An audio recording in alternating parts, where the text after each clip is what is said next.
మా latest videos కోసం మా ఈ తెలుగు న్యూస్ ఛానల్ సబ్స్క్రైబ్ చేసి గంట సింబల్ యాక్టివేట్ చేసుకోండి.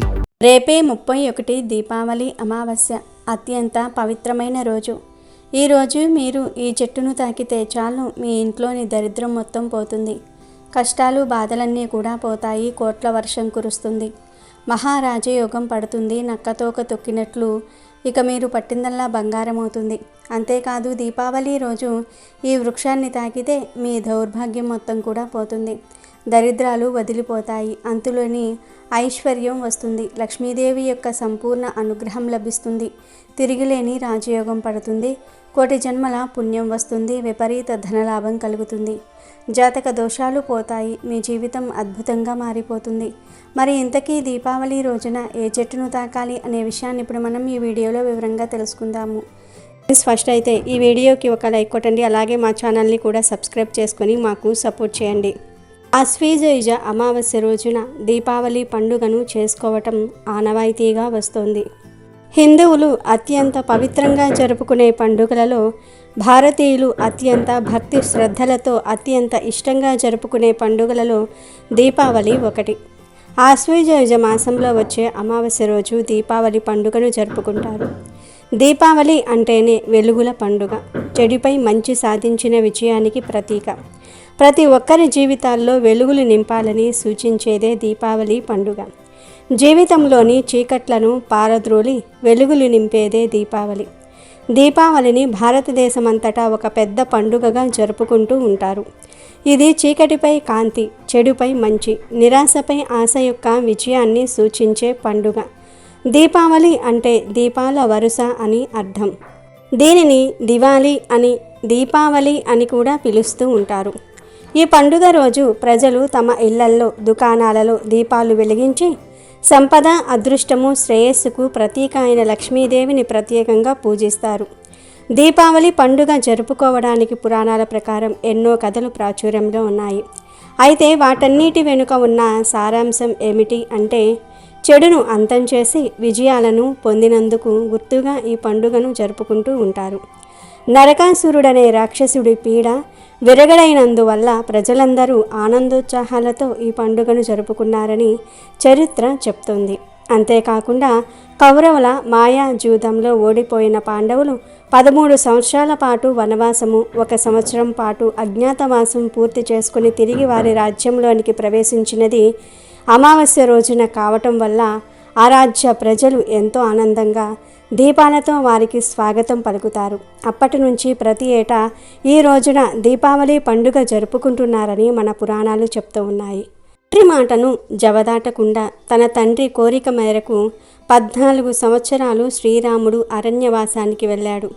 అరణ్యంలో నివసిస్తున్న సీతను రావణాసురుడు ఎత్తుకుపోవటం వల్ల సాక్షాత్తు ఆ శ్రీరాముడు రావణాసురుని యుద్ధంలో సంహరించి సీతను తీసుకొని సతీ సమేతంగా అయోధ్యకు బయలుదేరింది కూడా ఆశ్వీజ అమావాస్య రోజున కావటం వల్ల అక్కడి ప్రజలు అప్పటి నుంచి ప్రతి సంవత్సరం దీపాలను వెలిగించి ఎంతో ఆనందంగా ఈ పండుగను జరుపుకున్నారు. ఇలా దీపావళి వెనుక అనేక కథలు ఉన్నాయి.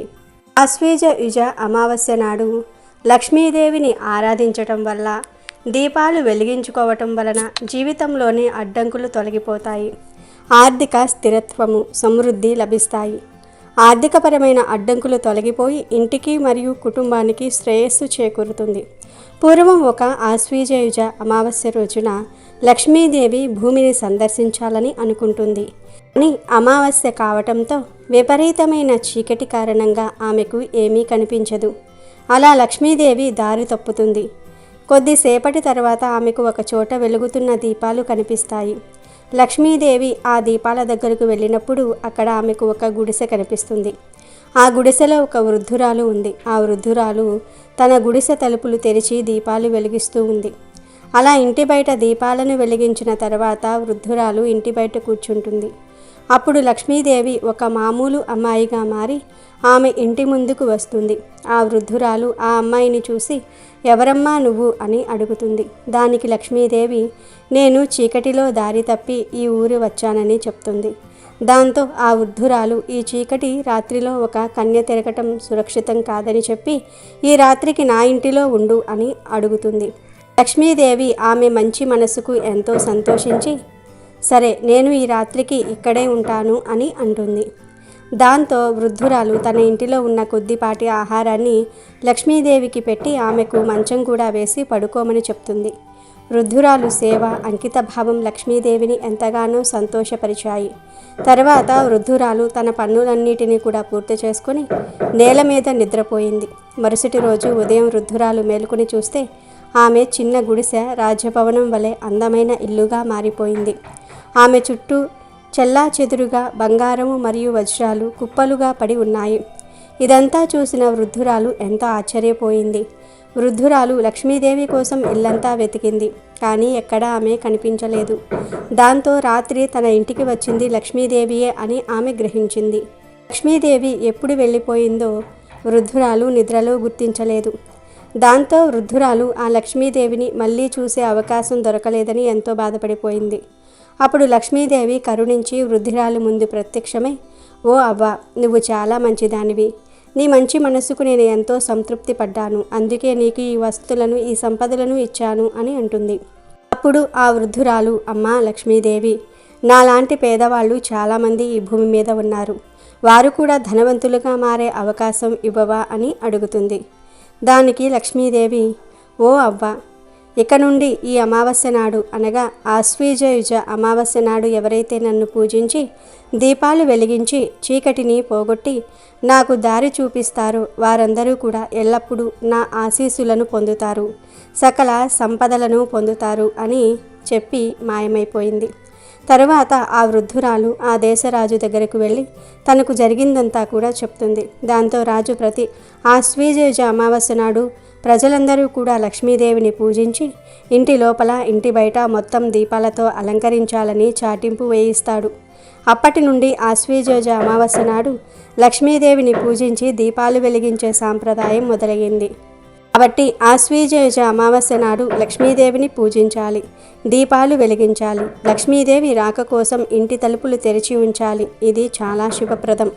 చిన్నపిల్లలు, పెద్దలు అందరూ ఎంతో సంతోషంగా జరుపుకునే ఈ దీపావళి పండుగ రోజు తెల్లవారుజామునే నిద్రలేచి శుచిగా అభ్యంగన స్నానం చేసుకోవాలి.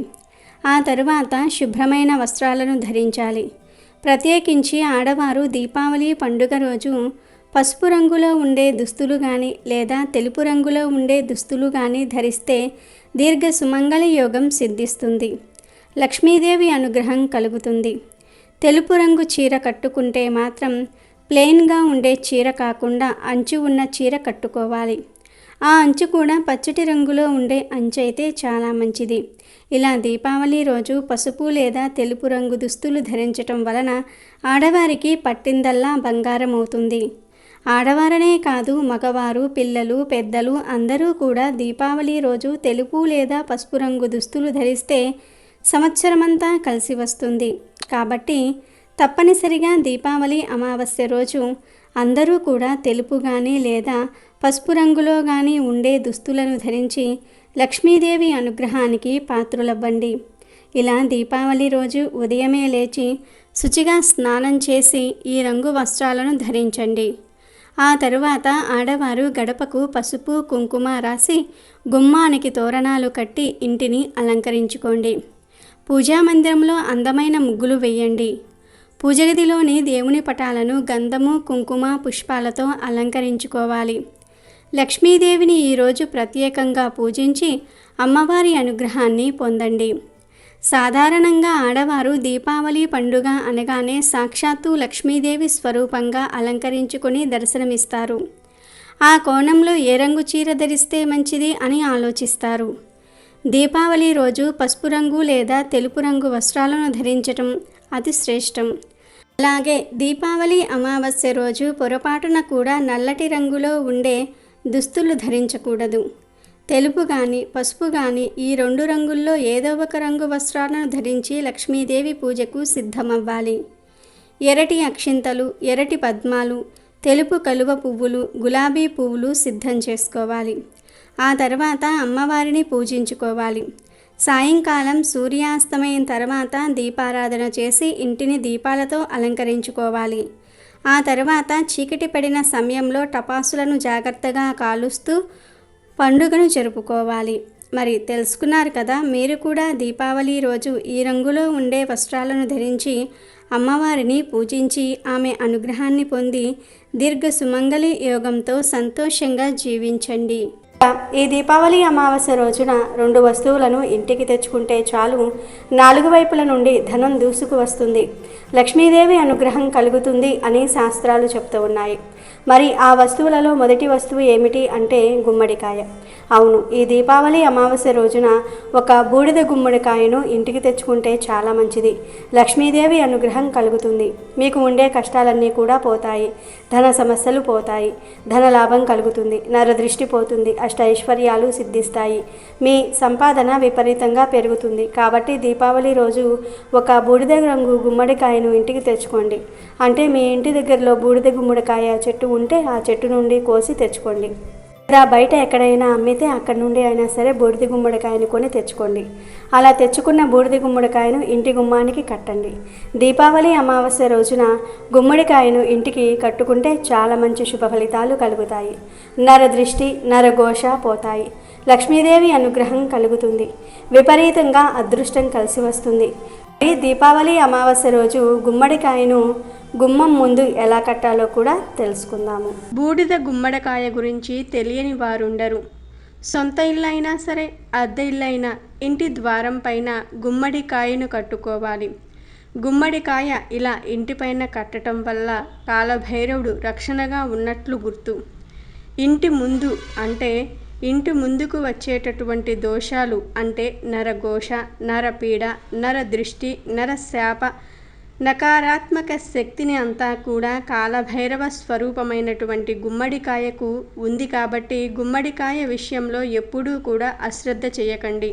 గుమ్మడికాయను మనం దృష్టి దోష నివారణ కొరకు గుమ్మంపై కడితే కట్టిన కొన్ని రోజులకే పాడైపోతూ ఉంటుంది.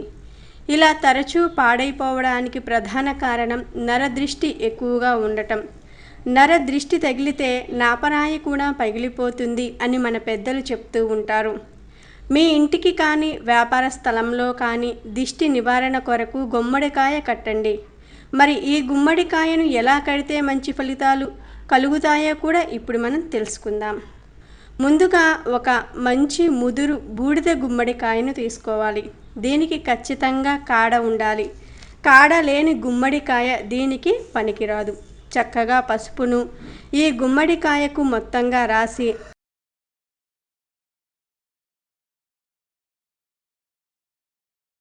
21 కుంకుమ బొట్లు పెట్టుకోవాలి. లేదా 11 లేదా కనీసం 5 అయినా సరే కుంకుమ బొట్లు పెట్టుకోవాలి. ఇలా పెట్టిన తరువాత నిత్య దీపారాధన చేసుకుంటూ ఉంటారు కదా. అలా మీ నిత్య దీపారాధన పూర్తయిపోయిన తర్వాత 2 అగరవత్తుల ధూపాన్ని చూపించి ఒక బెల్లం ముక్కను నైవేద్యంగా సమర్పించాలి. ఆ తరువాత కాలభైరవ అష్టకాన్ని పఠించాలి. లేదా హనుమాన్ చాలీసా అయినా సరే పఠించి ఈ గుమ్మడికాయకు హారతి చూపించి మీరు కూడా హారతి అద్దుకొని చక్కగా ఉట్టిలో పెట్టి గుమ్మానికి పైభాగంలో వేలాడ తీయాలి. ఇలా చేసి 2 సాంబ్రాణి పుల్లలతో ధూపం చూపించి గుమ్మానికి ఉంచాలి. ఇలా చేస్తే ఎంతటి నకారాత్మక శక్తులను అయినా సరే, నరదిష్టి, నరఘోష, నరపీడ, చెడు దృష్టులతో వచ్చేవారి చెడు చూపు, ఇటువంటి చెడు ప్రభావాన్ని కలిగించే నెగిటివ్ ఎనర్జీ వెంటనే తొలగించి మీ ఇంట్లో పాజిటివ్ ఎనర్జీని కలిగిస్తుంది ఈ బూడిద గుమ్మడికాయ. ఇటువంటి నెగిటివ్ ఎనర్జీని మొత్తం ఆ గుమ్మడికాయ తీసుకొని మనకు పాజిటివ్ ఎనర్జీని ఇస్తుంది. కాబట్టి ప్రతి ఒక్కరూ కూడా ఇప్పుడు మనం చెప్పుకున్న విధంగా బూడిద గుమ్మడికాయను కట్టుకొని మంచి ఫలితాలను పొందండి. దీపావళి అమావాస్య రోజు ఇంటికి తెచ్చుకోవలసిన 2వ వస్తువు ఏమిటి అంటే బెల్లం. అవును, దీపావళి రోజున తీయగా ఉండే బెల్లాన్ని కానీ పంచదారను కానీ ఇంటికి తెచ్చుకుంటే మీకు తరతరాలకు తరగని ఐశ్వర్యం వస్తుంది, లక్ష్మీదేవి అనుగ్రహం సిద్ధిస్తుంది. మీ జీవితం కూడా బెల్లంలాగా లేదా పంచదార లేక మధురంగా మారిపోతుంది. లక్ష్మీదేవి మీ ఇంట్లో తిష్ట వేస్తుంది. ధన సమస్యలు కూడా పోతాయి, ధనలాభం కలుగుతుంది, అష్ట ఐశ్వర్యాలు కలుగుతాయి, సకల సంపదలు సిద్ధిస్తాయి. మీ ఇంట్లో ఆల్రెడీ బెల్లం లేదా పంచదార ఉన్నా పర్వాలేదు, ఒక 20 రూపాయలు పెట్టి అయినా సరే ఈరోజు బెల్లాన్ని లేదా పంచదారను కొని ఇంటికి తెచ్చుకోండి. అలా తెచ్చుకున్న బెల్లం లేదా పంచదారతో ఏదైనా తీపి పదార్థాన్ని వండండి. అంటే పరమాన్నం కానీ పాయసం కానీ వండి లక్ష్మీదేవికి నివేదన చేయండి. తర్వాత ఆ తీపి పదార్థాన్ని మీ ఇంట్లో వారందరూ కూడా తినండి. దీపావళి అమావాస్య రోజు ఇలా ఎవరైతే బెల్లం లేదా పంచదారను కొని ఇంటికి తెచ్చుకుంటారో వారికి ఈ సంవత్సరం అంతా కూడా బాగా కలిసి వస్తుంది. ధనం విషయంలో లోటు అనేది రాదు. సంపూర్ణ లక్ష్మీ కటాక్షం కలుగుతుంది. కాబట్టి దీపావళి రోజు అందరూ కూడా ఈ వస్తువులను కొని ఇంటికి తెచ్చుకోండి. 2 కాకపోతే కనీసం రెండిటిల్లో ఏదో ఒక వస్తువును తెచ్చుకున్నా చాలు. మీకు లక్ష్మీదేవి అనుగ్రహం లభిస్తుంది. సకల సంపదలు వస్తాయి. పట్టిందల్లా బంగారం అవుతుంది. తెలుగు పండుగల్లో దీపావళి చాలా ప్రముఖమైనది. ఆశ్వేజ అమావాస్య రోజునే దీపావళి పండుగ చేసుకుంటూ ఉంటారు. ఈరోజు సంధ్యా సమయంలో గోగు కర్రలకు గుడ్డ పీలికలతో కాగడాలు కట్టి వెలిగించి గుమ్మాల్లో నేల మీద కొడుతూ దిబ్బీ దిబ్బీ దీపావళి మళ్ళీ వచ్చే నాగుల చవితి, పుట్ట మీద జొన్న కర్ర పుటుక్కు దెబ్బ అని పాడతారు. గోగు కర్రల్ని ఎవరూ తొక్కని చోట వేసి తర్వాత వెనక్కి తిరిగి చూడకుండా కాళ్ళు కడుక్కొని లోపలకు వెళ్ళి శుభానికి మిఠాయి తింటారు. ఇలా చేస్తే పిల్లలు ఆరోగ్యంగా ఎదుగుతారని నమ్మకం. తర్వాత ఇంటిని దీపాలతో అలంకరిస్తారు. ఈ దీపాలకు మట్టి ప్రమిదలు, నువ్వుల నూనె వాడటం మంచిది. లక్ష్మీదేవికి ఇష్టమైన నువ్వుల నూనెతో దీపాలు వెలిగిస్తే అమ్మ అనుగ్రహం లభిస్తుంది. ఈరోజు గుమ్మము, తులసి దగ్గర మాత్రం తప్పనిసరిగా మట్టి ప్రమిదల్లో దీపాలు వెలిగించాలి. ప్రదోష సమయంలోనే లక్ష్మీ పూజ చేయాలి. ధనలక్ష్మీ పూజ ఈరోజు చేస్తే ధనధాన్యాలు, అష్టైశ్వర్యాలు సంప్రాప్తిస్తాయి. దీపావళి రోజున లక్ష్మీ పూజతో తమ వ్యాపారం వృద్ధి చెందుతుందని వ్యాపారస్తులు నమ్ముతూ ఉంటారు. కొత్త బంగారు, వెండి ఆభరణాలు పూజలో పెడితే శుభప్రదం. హిరణ్యాక్షుడు లోకానికి ఉపద్రవంగా భూదేవిని చుట్టుముట్టి సముద్రంలో ముంచినప్పుడు విష్ణుమూర్తి వరాహావతారమెత్తి ఆ రాక్షసుని సంహరించి భూదేవిని ఉద్ధరించాడు. ఆ సందర్భంగా భూదేవికి విష్ణుమూర్తి వరప్రసాదం వలన భీముడనే పుత్రుడు జన్మించాడు. అతనే దుర్మార్గుడైన నరకాసురునిగా పేరొందాడు. లోకుల కోరిక మేరకు ఆ దుర్మార్గుణ్ణి శ్రీకృష్ణుడు సత్యభామ సమేతంగా వెళ్ళి సంహరించిన పర్వదినమే నరక చతుర్థి. ఆ మరునాడు దీపావళి పండుగ. నరకుడు ప్రజ్ఞోదిశపురం రాజధానిగా కామరూప రాజ్యాన్ని పాలిస్తూ ఉండేవాడు. భూమాత తన కుమారుణ్ణి రాక్షసత్వానికి దూరంగానే పెంచింది.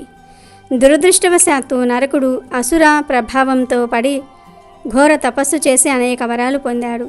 తనకు తన తల్లి చేతిలో తప్ప మరణం సంభవించకూడదని కూడా వరం పొందాడు. అయాన తన తల్లే తనను చంపదు అని అతని ధీమా. ఆ వరగర్వంతో అతను గావించిన దుర్మార్గాలు పరాకాష్ఠకు చేరి దేవతలను తీవ్ర అశాంతికి గురిచేశాయి. ఒకసారి నరకాసురుడు మదపుటేనుగు రూపంలో విశ్వకర్మ పత్రికను చేరపట్టాడు. వీరు వారన్న విచక్షణ లేకుండా గంధర్వ, దేవ, మానవ కన్యలను అపహరించి తన అంతఃపుర పంజరంలో బంధించటం ఇతనికి ఒక వ్యసనంగా మారింది. ఇతని దౌర్జన్యాలు అంతటితో ఆగక చివరకు ఇంద్రునిపైకి కూడా దండెత్తి ఆయన అధికార ముద్రను అపహరించటంతో ఈ అసుర ప్రముఖుని దురంతం పరాకాష్ఠకు అందుకున్నది. ఇంద్రుడు ఆపద రక్షకుడైన శ్రీకృష్ణుని శరణు వేడగా గోపాలుడు నరకునిపై దండెత్తాడు. అయితే నరకాసురుని విషపు బాణానికి శ్రీకృష్ణుడు క్షణం పాటు నిశ్చేష్టుడయ్యాడు. అది గమనించి ఆయనతో కూడానే ఉన్న భూదేవి అవతారమైన ఆయన సతీమణి సత్యభామ ఉగ్రురాలై భయంకరమైన తన బాణాన్ని ప్రయోగించి అతన్ని కొద్దిసేపు నిలువరించింది. ఆ తరువాత శ్రీకృష్ణుడి మేల్కొని నరకుడిపై సుదర్శన చక్రాన్ని ప్రయోగించి అతడి కంఠాన్ని దునిమాడి వాడి పీడను వదిలించాడు. ఆ విధంగా ఆశ్వేజ బహుళ చతుర్దశి నాడు లోక కంటకుడైనటువంటి నరకుని మరణం సంభవించింది. తన పుత్రిని పేరైనా కలకాలం నిలిచి ఉండేలాగా చేయమని సత్యభామ ప్రార్థించటంతో ఆ రోజు నరక చతుర్థిగా పిలువబడుతుందని వరం ప్రసాదించాడు శ్రీకృష్ణుడు. నరకుని చెర నుండి సాధుజనులు 16,000 మంది రాజకన్యలు విడిపించబడ్డారు. ధర్మము సుప్రతిష్టమైంది. నరకాసురుని పీడ విడగడైందన్న సంతోషంతో ఆ మరుసటి రోజు ప్రజలు సంబరాలు జరుపుకుంటారు. ఈ సంబరాలు జరుపుకునే రోజు అమావాస్య కావటంతో చీకటిని ప్రాలద్రోలుతూ ప్రజలు దీపాలతో తోరణాలు వెలిగించి బాణాసంచా కాల్చి వేడుక చేసుకున్నారు. కాలక్రమంలో అదే దీపావళి పర్వదినంగా మారింది. అనేక శతాబ్దాలుగా గదిని ఆవరించిన అంధకారం దీపం వెలిగించగానే మాయమైనట్లు అనేక జన్మల్లో చేసిన పాపాలు భగవంతుని కరుణా కటాక్షంతో మాత్రమే దూరం అవ్వటమే దీపావళి. చీకటి అనేది దుఃఖానికి, మరణానికి, భయానికి సంకేతం. వెలుగులో ఏది ఏదో గుర్తించే మనం చీకటిలో ఆ శక్తిని కోల్పోతాము.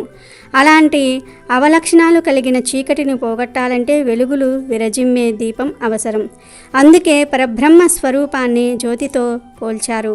అదేవిధంగా సమస్త వెలుగును విరజిమ్మే పదార్థాలైనటువంటి సూర్య, చంద్ర, తారకలు, మెరుపు, అగ్ని అనేవి ఆ పరంజ్యోతి ప్రకాశాలే తప్ప మరొకటి కావని స్పష్టం చేశాయి. అందుకే దీపావళి నాడు దీపాలు వెలిగించి బాణాసంచా కాల్చి వేడుకగా పండుగ జరుపుకుంటారు. ఇక దీపావళి నాడు కాల్చే టపాసులు, మతాబులు, వాటి నుంచి వచ్చే పొగ, దోమలు మొదలైన వాటిని మట్టు పెడతాయి. అయోధ్యకు రాజు అయిన తండ్రి దశరథుని కోరిక మేరకు శ్రీరాముడు సీతా లక్ష్మణ సమేతుడై 14 ఏళ్లు అడవిలో నివసించేందుకు వెళతాడు. వనవాసం చేస్తూ ఉండగా లంకాధీశుడైన 10 తలల రావణాసురుడు సీతను ఎత్తుకు వెళ్తాడు. ఆ తరువాత రావణాసురుడితో జరిగిన యుద్ధంలో విజయం పొందిన శ్రీరామచంద్రుడు సతీ సమేతంగా అయోధ్యకు విచ్చేస్తాడు. ఆ రోజు అమావాస్య. అయోధ్యంతా చీకట్లతో నిండి ఉంటుంది. దాంతో శ్రీరామునికి స్వాగతం పలికేందుకు అయోధ్యవాసులు దీపాలను వెలిగించి అమావాస్య చీకట్లను పారద్రోలుతారు. ఆనాటి నుంచి దీపావళి పండుగను మనం జరుపుకుంటూ ఉన్నాం. మరణాన్ని దరిచేరనివ్వని అమృతం కోసం దేవదానవులు పాలసముద్రాన్ని చిలుకుతూ ఉండగా దీపావళి రోజు లక్ష్మీదేవి ఉద్భవించింది. అందుకే ఈరోజు సాయంత్రం సకల ఐశ్వర్యాలను, అష్టైశ్వర్యాలను ప్రసాదించే లక్ష్మీదేవికి హిందువులు ప్రత్యేక పూజలు చేస్తారు. కౌరవులు సాగించిన మాయాజూదంలో ఓడిపోయిన పాండవులు 13 ఏళ్లు వనవాసము, 1 సంవత్సర కాలం అజ్ఞాతవాసం సాగించి తమ రాజ్యానికి తిరిగి వస్తారు. ఆ సందర్భంగా ప్రజలు దీపాలు వెలిగించి వారికి స్వాగతం పలుకుతారు.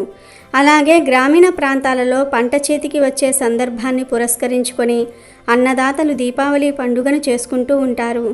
మంచి పంట దిగుబడిని అందించినందుకు ఇష్టదైవానికి కృతజ్ఞతగా ప్రత్యేక పూజలు చేసి పండుగ జరుపుకుంటూ ఉంటారు. ఇలా దీపావళి పండుగ జరుపుకోవడానికి అనేక కారణాలు ఉన్నాయి. అనేక కథలు ప్రచారంలో ఉన్నాయి. ఇక ఈ దీపావళి అమావాస్య రోజు ఒక ప్రత్యేకమైన చెట్టును తాగితే చాలు మహారాజయోగం పడుతుంది. లక్ష్మీదేవి అనుగ్రహంతో పట్టిందల్లా బంగారం అవుతుందని పండితులు చెప్తూ ఉన్నారు. తన ధర్మంలో ప్రకృతిని దైవంగా భావించి పూజిస్తారు. మొక్కలు, జంతువులను దేవతలుగా భావించి పూజిస్తారు. చెట్లు దైవానికి ప్రతిరూపము.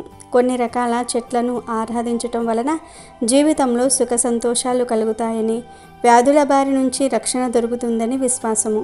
కొన్ని రకాల చెట్లను మాత్రమే కాదు, వాటి పువ్వులు, పండ్లు కూడా పూజనీయంగా భావించి పూజిస్తూ ఉంటారు.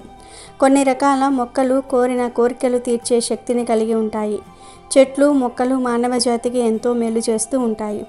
చెట్లు నేల పటుత్వాన్ని, భూసారాన్ని చక్కగా కాపాడుతాయి. ప్రకృతికి అందాలను చేకూర్చటంలోనూ, వ్యవసాయంలోనూ చెట్లు ప్రధాన పాత్ర పోషిస్తూ ఉంటాయి. చెట్లల్లో కూడా మనిషిలో ఉన్నట్లే పంచభూతాలు ఉన్నాయి. చెట్లల్లో కూడా జీవం ఉంది. అందుకే చెట్లల్లో కూడా దేవుణ్ణి చూశారు మన పెద్దలు. ప్రత్యేకించి దీపావళి అమావాస్య రోజున ఉసిరి చెట్టును తాకితే చాలు లక్ష్మీదేవి సంపూర్ణ అనుగ్రహం కలుగుతుంది. దీపావళి అమావాస్య నుండి మొదలు కార్తీక మాసం పూర్తయ్యే వరకు ఉసిరి చెట్టుకు విపరీత శక్తులు వస్తాయి. అందుకే కార్తీక మాసంలో ఉసిరి చెట్టుకు ఎక్కువగా పూజలు చేస్తారు. ఉసిరి చెట్టు కింద వనభోజనాలు చేస్తారు. ఉసిరి చెట్టులో లక్ష్మీదేవి కొలువై ఉంటుంది. దీపావళి అమావాస్య రోజు ఉసిరి చెట్టును తాకితే లక్ష్మీ యోగం కలుగుతుంది. కనుక ఈ దీపావళి అమావాస్య రోజు మీకు దగ్గరలో ఉసిరి చెట్టు ఎక్కడ ఉంటే అక్కడికి వెళ్ళి చెట్టును తాకితే చాలు మీ కష్టాలు, సమస్యలు తాయి, అష్ట ఐశ్వర్యాలు సిద్ధిస్తాయి. ఈరోజు మీకు దగ్గరలో ఎక్కడ ఉసిరి చెట్టు ఉంటే అక్కడికి వెళ్ళి ముందుగా చెంబుతో నీళ్లు సమర్పించండి. 3 ప్రదక్షిణాలు చేయండి. ఆ తర్వాత చెట్టుకు నమస్కారం చేసుకొని 11 సార్లు ఆ ఉసిరి చెట్టును తాకండి. అలా తాకేటప్పుడు మీ కోరికను మనసులో అనుకోండి. త్వరలోనే ఆ కోరిక నెరవేరుతుంది. ఇలా చేసిన తర్వాత కాసేపు అంటే 1-2 నిమిషాల పాటు కూర్చోండి. ఆ చెట్టు నుండి వచ్చే గాలిని పీల్చండి. ఎందుకంటే ఈ సమయంలో ఉసిరి చెట్టు నుంచి వచ్చే గాలి ఎన్నో రకాల రోగాలను నయం చేస్తుంది. కనుక కాసేపు ఉసిరి చెట్టు దగ్గర కూర్చుని తర్వాత ఇంటికి వెళ్ళిపోండి. లేదు, ఇదంతా చేసే అంత టైం లేదు మాకు అనుకునేవారు జస్ట్ ఉసిరి చెట్టును తాకండి. ఇలా తాకటం వలన అందులోని అద్భుత శక్తులు మీలోనికి ప్రవేశించి మీ జీవితం అద్భుతంగా మారిపోతుంది. లక్ష్మీదేవి అనుగ్రహం కలుగుతుంది. మీ ఒంట్లోని నెగిటివ్ శక్తులను ఆ చెట్టు లాగేసుకుంటుంది. మంచి పాజిటివ్ ఎనర్జీ మీకు వస్తుంది. ఇలా ఈరోజు ఉసిరి చెట్టును తాకితే మీ కష్టాలు బాధలు పోయి తరతరాలకు తరగని ఐశ్వర్యం వస్తుంది. మహారాజయోగం పడుతుంది. కోట్ల వర్షం కురుస్తుంది. పట్టందల్లా బంగారం అవుతుంది. సనాతన ధర్మంలో ఉసిరి చెట్టును చాలా పవిత్రంగా భావిస్తారు. లక్ష్మీదేవి కన్నీళ్ల నుంచి ఉసిరి చెట్టు ఉద్భవించింది. ఉసిరిని శ్రీ మహావిష్ణువు రూపంగా కూడా భావిస్తూ ఉంటారు. ఉసిరిక లక్ష్మీదేవికి ఎంతో ఇష్టమైనది. ఈ చెట్టును శ్రీ మహావిష్ణువు రూపంలో ఎక్కువగా ఆరాధిస్తూ ఉంటారు. ఉసిరి చెట్టులో ఎన్నో ఔషధ గుణాలు కూడా ఉన్నాయి. ఆయుర్వేదంలో వాడే ప్రసిద్ధ ఔషధమైన త్రిఫల చూర్ణంలో ఉసిరి పొడి కూడా ఒక భాగం. ధాత్రి చెట్టు అని ఉసిరి చెట్టును సంబోధిస్తూ ఉంటారు. ఉసిరి చెట్టును పూజిస్తే సమస్త విష్ణు క్షేత్రముల యందు విష్ణు పూజ చేసిన ఫలం వస్తుంది. ఉసిరి చెట్టు అంటే విష్ణువు ఒక్కడికే కాదు, శివుడికి కూడా చాలా ఇష్టం. పూర్వం శ్రీ లక్ష్మీదేవి భూమిపైకి వచ్చింది. ఆ సమయంలో శివకేశవులను పూజించాలనుకుంది. ఇద్దరిని ఒకే సమయంలో పూజించాలని అనుకుంది. అప్పుడు ఆమె ఉసిరి చెట్టును ఎంచుకొని ఉసిరి చెట్టును పూజించి శివకేశవుల అనుగ్రహాన్ని పొందినని పురాణాలు చెప్తూ ఉన్నాయి. శివకేశవులు ఉసిరి చెట్టులో నివసిస్తారని ఈ కథ ద్వారా తెలుస్తుంది. అంతేకాదు ఉసిరి చెట్టు దిగువ భాగంలో బ్రహ్మ కూడా ఉంటాడని విశ్వాసం. ఉసిరి చెట్టు క్రింద పురాణ కాలక్షేపం చేస్తే జన్మజన్మల పాపాలు పోతాయి. ఉసిరి చెట్టు అనేక ఔషధ గుణాలను కలిగిన వృక్షం మరియు శ్రీహరికి అత్యంత ప్రీతిపాత్రమైన వృక్షం. శ్రీకృష్ణ భగవానుడు తన సోదరుడు బాలరాముడితోనూ మరియు తోటి గోప బాలికలతోనూ కలిసి ఉసిరి మొదలైన మహావృక్షాల నీడన యమునా నది తీరాన బృందావనంలో అత్యంత ఆనందంగా గడిపేవాడని భాగవతంలో వర్ణించబడినది. ఉసిరి చెట్టుకి అన్ని మహిమలు ఉన్నాయి. కాబట్టి దీపావళి అమావాస్య రోజు అందరూ కూడా ఇప్పుడు మనం చెప్పుకున్న విధంగా ఉసిరి చెట్టును తాకండి. లక్ష్మీమాత అనుగ్రహంతో సకల ఐశ్వర్యాలను పొంది సంతోషంగా జీవించండి. ఎంతో శక్తివంతమైన ఈ దీపావళి అమావాస్య రోజున కలబంద మొక్కతో ఇలా చేస్తే చాలు, మీ దరిద్ర బాధలు తొలగిపోతాయి. దరిద్రాల నుండి బయటపడతారు. అంతేకాదు ఘోరమైన చెడు దృష్టి, దోషాలు, నరదృష్టి, నరకన్ను అన్నీ తొలగిపోతాయి. నరదృష్టి చాలా భయంకరమైనది. నరదృష్టికి నల్లరాయి కూడా పగులుతుంది. అలాంటి నరదృష్టి వంటి చెడు బాధల నుండి విముక్తి పొందాలంటే ఖచ్చితంగా ఈ దీపావళి అమావాస్య రోజున ఈ విధంగా చేయండి. ఈ పరిహారం చేసుకోవటం వలన మీ దశ మారిపోతుంది. మీరు పట్టిందల్లా బంగారం అవుతుంది. మీ జీవితంలో అన్ని విజయాలనే పొందుతారు. ఈ దీపావళి అమావాస్య రోజున కలబంద చెట్టుకు విపరీత శక్తులు వస్తాయి. కలబంద చెట్టు చాలా శక్తివంతమైనది. కలబంద మొక్కలు లక్ష్మీదేవి, సరస్వతీదేవి, పార్వతీదేవి ఇలా త్రిమాతలు కొలువై ఉంటారు. కలబంద మొక్కతో ఎలాంటి పరిహారాలు చేసినా అద్భుత ఫలితాలు వస్తాయి. నరదృష్టి తొలగిపోతుంది. చెడు దృష్టి పోతుంది. శత్రు బాధలు పోతాయి. మీ జీవితం చాలా అద్భుతంగా మారిపోతుంది. మరి ఇంతకీ ఈ దీపావళి అమావాస్య రోజున కలబంద మొక్కతో ఏం చేయాలి అనే విషయాన్ని ఇప్పుడు మనం ఈ వీడియోలో వివరంగా తెలుసుకుందాము. దీపావళి అమావాస్య రోజు చేసే ఈ కలబంద పరిహారం మీ జీవితాన్నే మార్చేస్తుంది. మీ జీవితంలో అత్యంత ఉన్నత స్థితికి తీసుకొని వెళ్తుంది. అద్భుతాలను సృష్టిస్తుంది. అద్భుతమైన ఫలితాలను పొందగలుగుతారు. అత్యంత గొప్ప స్థానంలో నిలబడగలుగుతారు. ఎందుకంటే దీపావళి అమావాస్య చాలా విశేషమైనది. భారతదేశంలో అత్యంత గొప్పగా చేసుకునే పండుగల్లో దీపావళి అతి ముఖ్యమైనది. దీపావళి రోజు చేసే ఈ పరిహారం వలన ఖచ్చితంగా మీ ఇంట్లో ఉండే అన్ని రకాల దుష్ట శక్తులను, నెగటివ్ ఎనర్జీలను తొలగించేస్తుంది. ఇంటికి, ఇంట్లోని వారికి, చిన్న పిల్లలకు దిష్టి దోషం తగలటం అనేది చాలా సహజం. ఈ దిష్టి దోషం నుండి బయటపడడానికి కూడా ఈ కలబంద పరిహారం చాలా బాగా ఉపయోగపడుతుంది. ముఖ్యంగా ప్రతి ఒక్కరూ కూడా కలబంద చెట్టును ఇంటి ముందు పెంచుకోండి. అలా పెంచుకోవటం వలన మీ ఇంటికి ఎటువంటి దిష్టి తగలకుండా ఉంటుంది. ఇంట్లోకి నెగిటివ్ ఎనర్జీ రాకుండా ఉంటుంది. కనుక ఇంటి ముందు కలబంద మొక్కను పెంచుకోండి. ఒకవేళ ఇప్పటి వరకు మీ ఇంటి ముందు కలబంద మొక్క లేకపోతే ఈ అమావాస్య రోజున ఒక కలబంద మొక్కను తెచ్చి నాటుకోండి. మీకు అంతా మంచే జరుగుతుంది. ఇక దీపావళి రోజు కలబంద మొక్కతో ఏ పరిహారం చేయాలి అనే విషయానికి వస్తే, ఈ దీపావళి అమావాస్య రోజున చక్కగా పగటిపూట ఒక కలబంద ముక్కను తెచ్చుకొని ముందుగా ఆ కలబందను పసుపు నీటితో శుద్ధి చేయండి. దుమ్ము ధూళి మట్టి ఇలాంటివేమీ లేకుండా శుద్ధి చేయండి. తరువాత ఈ కలబంద మీద గంధం మరియు కుంకుమతో బొట్లు పెట్టండి. ఆ తరువాత ఒక ఎర్రటి రంగు వస్త్రాన్ని తీసుకొని ఆ వస్త్రంలో ఈ కలబంద మొక్కను పెట్టండి. ఆ తరువాత ఈ వస్త్రంలోనే 2 లక్ష్మీ గవ్వలు వేయండి. లక్ష్మీ గవ్వలు అంటే లక్ష్మీదేవిని ఆకర్షించే గవ్వలు అని అర్థం. ఈ గవ్వలు మనకు ఉన్న ధన సమస్యలన్నిటిని కూడా తొలగించి ధనాన్ని ఆకర్షిస్తాయి. కనుక 2 పసుపు రంగు గవ్వలను వేయండి. ఆ పైన పిడికెడు గల్లులుప్పు ఉంటుంది కదా, ఆ గల్లులుప్పును కూడా వేయండి. గల్లులుప్పు గురించి ప్రత్యేకంగా చెప్పవలసిన అవసరం లేదు. గల్లులుప్పు అంటే లక్ష్మీదేవికి ఎంతో ఇష్టం. గల్లులుప్పుకు మన కష్టాలను తొలగించే శక్తి ఉంటుంది. నెగిటివ్ ఎనర్జీని లాగేసుకునే శక్తి కూడా ఉంటుంది. దేవతలను ఆకర్షించే శక్తి ఉంటుంది. కనుక గుప్పెడు ఉప్పును వేయండి. ఇక వీటన్నిటినీ కలిపి చిన్న మూటలాగా కట్టి ధూపం చూపించి మీ ఇంట్లోని పూజ గదిలో ఒక మూలన పెట్టి వదిలివేయండి. ఇలా పెట్టడం వలన మీకు ఉండే ధన సమస్యలన్నీ కూడా తీరిపోతాయి. అప్పులు కూడా తీరిపోతాయి. విపరీతంగా ధనలాభం కలుగుతుంది. లక్ష్మీదేవి మీ ఇంటి వైపు బాగా అట్రాక్ట్ అవుతుంది. పైగా నరదృష్టి నరఘోష కూడా తగలదు. చాలా బాగుంటుంది. దీపావళి రోజు ఇలా పెట్టిన మూటను అలా వదిలివేయండి. ఎప్పుడైతే ఈ మూటలో చెమ్మ వస్తుందో, అంటే ఎప్పుడైతే ఈ మూట తడిగా మారుతుందో అప్పుడు ఈ మూటను తీసుకుని వెళ్ళి ఎక్కడైనా సరే పారే నీటిలో పడవేయండి. లేదా ఏదైనా పెద్ద వేప చెట్టు, రావి చెట్టు, మర్రి చెట్టు, కొబ్బరి చెట్టు, తాటి చెట్టు ఇలాంటి పెద్ద చెట్లు మొదట్లో పడేయండి. దీపావళి అమావాస్య రోజున ఇలా ఈ కలబంద పరిహారం చేస్తే ఖచ్చితంగా మీకు ఉండే దరిద్ర బాధలన్నీ కూడా తొలగిపోతాయి. ఘోరమైన దృష్టి దోషాలు పోతాయి. మీ దశ మారిపోతుంది. విపరీతమైన ధనం దూసుకు వస్తుంది. మీరు పట్టిందల్లా బంగారం అవుతుంది. దుష్ట శక్తులు పోతాయి. మీ ఇంట్లోకి దైవశక్తులు అడుగు పెడతాయి. ఇక మీకు అన్ని విజయాలే కలుగుతాయి. ఎందుకంటే కలబంద మొక్కకు అంత శక్తి ఉంది. ఔషధ మొక్కగా కలబంద ప్రసిద్ధి చెందింది. ఎక్కువగా చర్మ సంరక్షణ ఉత్పత్తుల్లో, ఇతర ఉత్పత్తుల్లో కలబందను విరివిరిగా వాడతారు. కలబంద మొక్కను ఇంట్లో పెంచుకోవటం వల్ల ప్రతికూల శక్తులన్నీ కూడా తొలగిపోయి సానుకూల శక్తులు మీ ఇంట్లోకి ప్రవేశిస్తాయి.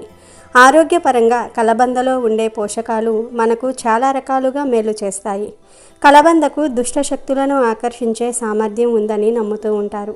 ఈ మొక్క గాలిని మాత్రమే వినియోగిస్తూ నీరు లేకుండా కూడా ఎక్కువ కాలం చెక్కు చెదరకుండా బ్రతుకుతుంది. వాస్తుశాస్త్రం ప్రకారం కలబంద మొక్కను అదృష్ట మొక్క అంటారు. ఈ మొక్కను ఇంట్లో నాటుకుంటే చాలా శుభప్రదం. ఈ మొక్కతో మనిషి జీవితంలో వచ్చే సమస్యలన్నీ కూడా తొలగిపోతాయి. కలబంద మొక్కను ఏ దిశలోనైనా సరే నాటవచ్చు. కలబందతో ఈ పరిహారం చేయటం ద్వారా ఇంట్లో ఉండే దరిద్రాన్ని పోగొట్టి లక్ష్మీదేవి ఇంట్లోకి వచ్చేలాగా చేయవచ్చు. కనుక దీపావళి అమావాస్య రోజు మీరు కూడా కలబంద మొక్కతో ఇప్పుడు మనం చెప్పుకున్న ఈ చిన్న పరిహారాన్ని చేసి అద్భుత ఫలితాలను పొంది ఆనందంగా జీవించండి.